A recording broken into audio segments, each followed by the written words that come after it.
अस्सलाम वालेकुम और वेलकम डॉक्टर यूटी लेक्चर्स में। आज हम बात करेंगे कोंगो वायरस के हवाले से। तो हमारी बात जो है असल में वो डिफरेंट पार्ट्स पर मुश्तमिल होगी।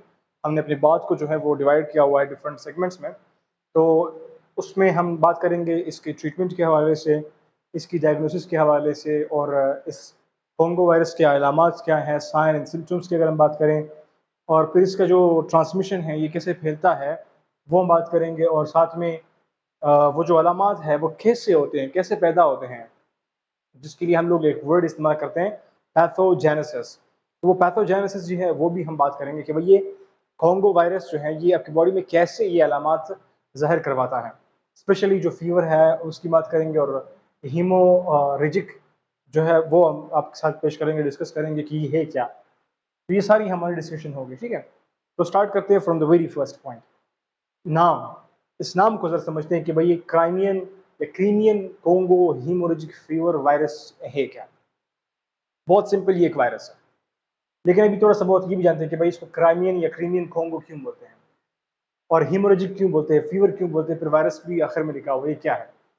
वायरस तो है, क्रीमियन कोंगो इसलिए बोलते हैं कि भाई ये वायरस पहले पहल जो था वो क्रीमियन कोंगो जो रीजन है, इलाके है, वहां पर ये डिस्कवर हुआ था पहले पहल।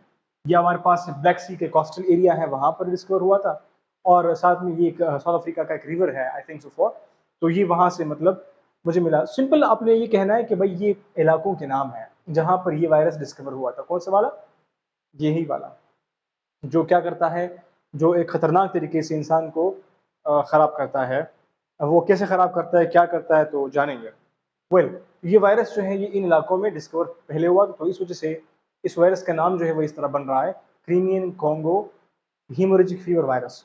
और दूसरी बात ये कि भाई इनके पेशेंट्स में मजीद ये देखा गया है कि भाई इनमें हीमोरेजिक कंडीशन बहुत ज़्यादा देखी जाती है। जब इनके पेशेंट्स बहुत सीरियस हो जाते हैं तो उनमें हीमोरेजिक कंडीशन होता है। अब ये हीमोरेजिक क्या है? ये हीमोरेजिक दो वर्ड से मिलकर बना है। हीमो मतलब है ब्लड, रेजिक का मतलब है फ्लो होना, यानी कि ब्लीडिंग होना। इन शॉर्ट, ब्लीडिंग बहुत ज्यादा हो जाती है इनमें। कहाँ पर होती है? इंटरनल इनसाइड द बॉडी होती है, फ्रॉम नोज, माउथ और गम।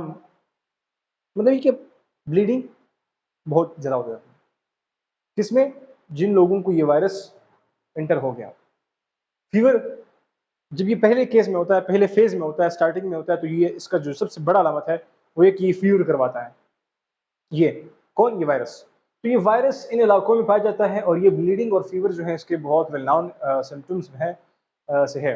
ओके, कि जिसको ऑब्जर्व करते हैं। और साइन सिम्टम्स की हम बात करेंगे, साइन सिम्टम्स हम मजीद भी डिस्कवर करेंगे आपके पास डिस्कशन के दौरान, मजीद आपके पास सामने लाएंगे। तो ये बातें होगी regarding this particular title. I hope आप लोगों को बात समझ आ गई। अभी हम आते हैं टूवर्ड्स कि भाई ये हेमोरेजिक और फीवर ये कैसे करवाता है, ब्लीडिंग कैसे करता है, और फीवर कैसे करता है। बहुत सिंपल, इसको हम लोग एक नाम देते हैं जिसको बोलते हैं pathogenesis, pathogenesis of the Crimean Congo haemorrhagic virus, या फिर कोंगो वायरस। शॉर्टली जो वेल नाउन नाम है वो है कोंगो वायरस। इसकी पैथोजेनेसिस क्या है? बहुत सिंपल है। ये वायरस जो है अगर आपकी बॉडी में इंटर होता है तो ये फिर जाकर के सेल के बॉडी के अंदर जो है वो रेप्लिकेशन करना शुरू करता है, अपने कॉपीज बनाता है। इस दौरान क्या होता है कि जब भी कोई चीज हमारे बॉडी में आता है, चाहे वो बैक्टीरिया हो, वायरस हो, जो भी हो, जब वो हमारे बॉडी के अंदर इंटर होता है तो फिर हमारा जो अपना इम्यून सिस्टम है, हमारा जो डिफेंसिव सिस्टम है, जो कुव्वत मुदाफियत है, वो फाइट करना शुरू कर लेता है। वो एक रिस्पॉन्स जनरेट करता है बॉडी में, जिससे क्या होता है ताकि वो जो वायरस है वो उसको खत्म कर सके, या फिर वो वायरस हमारे बॉडी में रेप्लिकेट मजीद न कर पाए, उसको स्टॉप कर सके। तो फिर क्या होता है इस दौरान? अगर इस इम्यून रिस्पॉन्स के दौरान ये भी हो सकता है कि इम्यून रिस्पॉन्स जो है वो हमारी बॉडी को भी कभी कभी डैमेज कर लेता है। और ये वायरस जो है ये भी इसकी एबिलिटी है कि इंडोथेलियल सेल्स को डैमेज करते हैं। हमारे जो ब्लड वेसल्स हैं उसके जो इंटरनल सेल्स हैं उन सेल्स को जो है ये डैमेज कर लेते हैं। जब डैमेज करते हैं फिर हमारे जो ब्लड वेसल्स हैं उनकी जो सलाहियत है वो खराब हो जाती है। ये एक सिंपल सा ब्लड वेसल है, जब इनके इंडोथेलियल डैमेज हो गया तो फिर इनमें समझ लो कि भाई ये सुराख बन गए, यानी कि लीक बन जाते हैं, लीक हो जाते हैं। एक पाइप है, सही से पाइप है, फिर जब उसमें सुराख करते हो तो फिर वो लीक हो गया। उसमें से अगर पानी बहेगा तो फिर वो बाहर जाएगा पाइप से, पाइप में फ्लो नहीं करेगा, मंजिल मकसद तक नहीं पहुंचेगा। यानी कि अभी हमारे पास ब्लड है, वो ब्लड इस पाइप में नहीं रहेगा, ब्लड वेसल में नहीं रहेगा, खून की नाली में नहीं रहेगा, बल्कि इस नाली से बाहर जाएगा।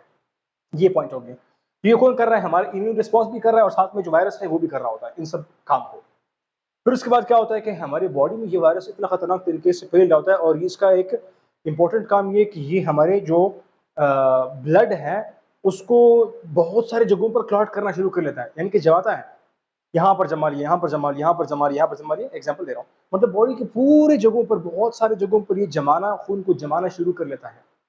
और इसी दौरान जो है हमारी बॉडी में ये एबिलिटी भी है कि भाई जब कोई इंजरी हो गई, खून को जमाओ उस जगह पर ताकि खून बॉडी से जाए नहीं, लीक ना हो जाए, ज़ाया ना हो जाए। फिर दोबारा जब एक कंडीशन नॉर्मल होगी तो दोबारा से खून जो है हमारी बॉडी जो है इंटरनली वो क्या करता है कि भाई उस जगह को साफ करता है, यानी कि दोबारा से उस क्लॉट को खत्म भी करता है। तो ये दोनों काम शुरू हो जाते हैं, क्लॉट बनना यानी कि खून का जमना और दोबारा से उस जगह को साफ करवाना। तो बहुत ज़्यादा यहाँ पर इस्तेमाल करना शुरू हो जाता है कुछ चीज़ों को जिनको बोलते हैं प्लेटलेट क्लॉटिंग फैक्टर्स। तो अगर आप लोगों ने देखा होगा लैब टेस्ट में वगैरह वगैरह में, और उनके प्लेटलेट्स जो है वो बहुत कम होना शुरू हो जाते हैं मरीजों के। ये कॉन्गो वायरस के मरीजों के प्लेटलेट्स क्यों कम हो रहे हैं?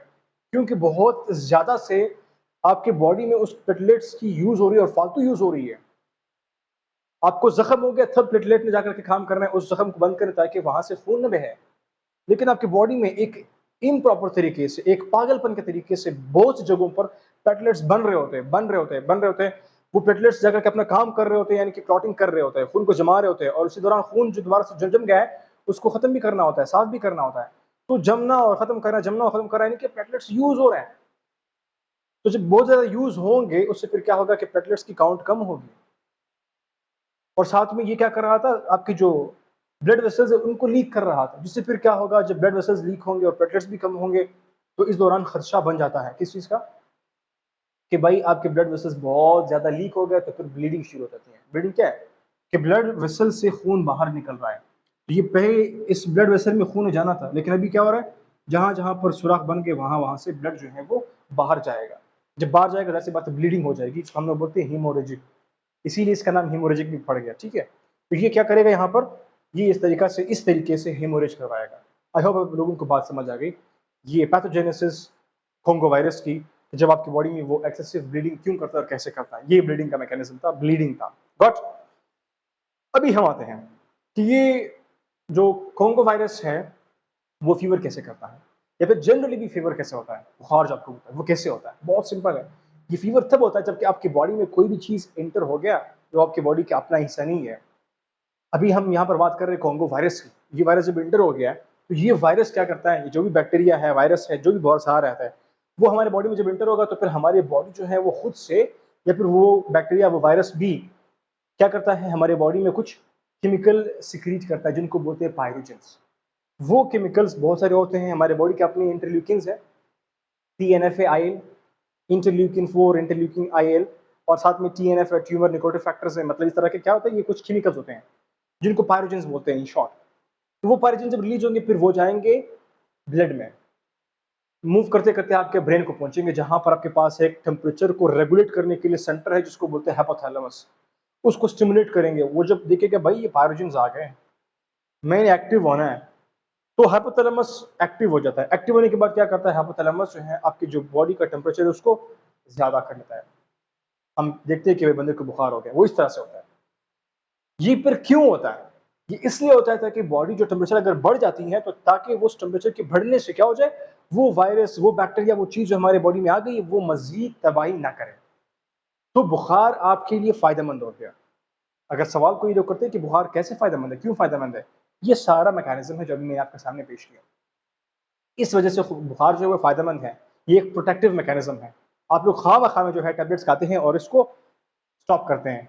भाई आप कहते हैं हाँ मसला नहीं है, जो भी आप कर रहे हो करो, जो आपकी बॉडी में एंटीजन आ गया है, जो बैक्टीरिया, जो वायरस आ गया, आप कह रहे नहीं करो, अपने बॉडी को खराब करना है करो, मैंने आपके लिए टेम्परेचर को सही करना है। तो आप जो ऐसे मेडिसिन यूज करो जिससे आपको बुखार कम हो रहा होता है, तो आप असल में इनके लिए दरवाजा खोल रहे हैं कि भाई जो करना है बॉडी में करो। तो ये आपकी बॉडी खुद कर रहा होता है, आपकी बॉडी को सेव करने के लिए, प्रोटेक्ट करने के लिए, हिफाजत करने के लिए ये फीवर का होना होता है, ये बुखार इसलिए होता है। हो गया समझ? आई होप समझ आ गया। अभी हमारे पास है कि ये यार जो वायरस है, ये इसकी मतलब ये कैसा है, मतलब कहाँ से है। असल में हमारे पास जो मवेशी हैं उनमें जो आपने देखा होगा टिक्स, जो कि खून चूसने वाले एक्सटर्नल पैरासाइट्स होते हैं, तो उन वायरस से उन टिक्स में जो है ये वायरस पाया जाता है और उन्हीं से जो है फिर ये वायरस एनिमल्स में जाता है और फिर हम लोग जब इंटरेक्ट करते हैं इन माल मवेशियों के साथ और फिर उसके साथ जो है वो हम अगर खाते हैं रॉ फूड हम खाते हैं रॉ मीट खाते हैं या फिर वो एनिमल जो इन्फेक्ट हो गए हैं फिर उनके साथ अगर हम इंटरेक्ट करते हैं डिफरेंट तरीकों से तो वो हमारे पास ट्रांसफर हो सकता है जिसको ट्रांसफर हो गया फिर वो मजीद उस किसी और को ट्रांसफर करता है तो ये टिक बर्न वायरस हो गया और साथ में ट्रांसमिशन कैसे होती है अगर टिक बाइट करे किसी को तो उसके मुंह से जो है ये वायरस जाकर के आपके बॉडी में आ जाएगा और फिर उसके बाद जो है जो भी इन्फेक्टेड इंडिविजुअल है उसके बॉडी फ्लूइड से अगर किसी और के साथ इंटरेक्शन हुआ तो उसके बॉडी फ्लूइड में वो ट्रांसफर हो सकता है मैंने अगर बात करें ब्लड में ये फिर ट्रांसफर ईजी हो सकता है या फिर जो भी चीज़ें इस्तेमाल होगी उस मरीज के ट्रीटमेंट के लिए उसको किसी और ने टच किया किसी और ने ऑब्जर्व किया मतलब ये कि इंटरेक्शन किसी भी तरीके से हो गया तो फिर वो वायरस उसको भी लगने में चांसेस बहुत ज़्यादा हो जाते हैं और लग जाते हैं इस तरह से इसकी ट्रांसमिशन होती है अभी इसकी सिम्टम्स की बात करते हैं साइन एंड सिम्टम्स की बात करते हैं जनरली तो कुछ थ्रू टेस्ट लेब टेस्ट हम मालूम करते हैं कुछ थ्रू जो है जनरली साइन होते हैं या सिम्टम होते हैं हमको नजर आते हैं वो हम फिर देख लेते हैं तो उससे पहले मैं आप लोगों को बताऊं कि इसके जो इंक्यूबेशन पीरियड है ये 3 से 6 दिन तक होता है फिर उसके बाद जो है इसके अगर कोई बंदा जो है वो सेवरली इन्फेक्ट हो गया यानी कि खतरनाक तरीके से इस वायरस ने अपना जो है वो कमांड पा लिया कंट्रोल पा लिया बॉडी के ऊपर फिर 2 महीने सॉरी 2 वीक्स के अंदर जो है उस पर्टिकुलर इंडिविजुअल की डेथ जो है वो तकरीबन कन्फर्म हो जाती है वमा अलैना इल्लल बलाग और वल्लाहु आलम दोनों बात करते हैं खैर उसके बाद क्या होता है साइन एंड सिम्टम्स की अगर हम बात करें तो इसमें हेडेक हो जाता है फीवर बुखार हो जाता है नाउजिया वॉमिटिंग डायरिया माइल्जिया मसल्स का जो पेन है और एब्डोमेन का पेन है स्लीप में बेचैनी होती है और साथ में डिप्रेशन हो सकता है लीवर जो है वो बड़ा हो जाता है ख़राब हो जाता है आइज़ के प्रॉब्लम्स थ्रॉट के प्रॉब्लम्स एंड ईटीसी तो ये आपके पास लंग्स के प्रॉब्लम्स हो सकते हैं